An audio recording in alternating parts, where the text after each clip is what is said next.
Welcome to another SMC technical training video. In this video, we will show you how to set up communication and control for your IO-Link ISA3.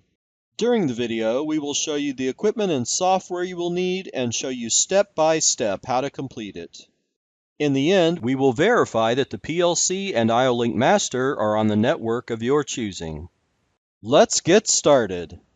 Please refer first to our earlier ISA3 video for general hardware layout and setup.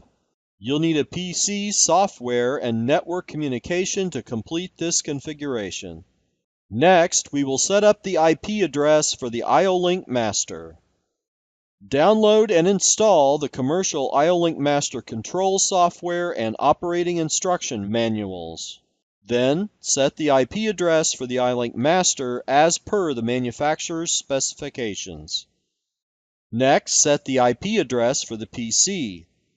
Do that from the control panel by going to Change Adapter Settings. Go to Properties, select Internet Protocol version 4, then enter the IP address. Next, install the IO-Link ISA3 and ISE70 IODD files into the IO-Link Master Control software. Verify that each are discovered and have the correct port.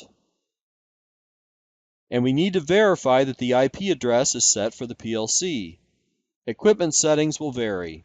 Each device needs to use the same local area network so that IO-Link can be shared between the master, ISA3, and ISE70. Finally, to set up the ISA3 for the desired screen display settings, please refer to the IO-Link ISA3 YouTube product video on our channel and the operation manual or quick guide to further customize programming. Now that we have verified that all devices are on the network and have set the display settings, we're ready for the next step.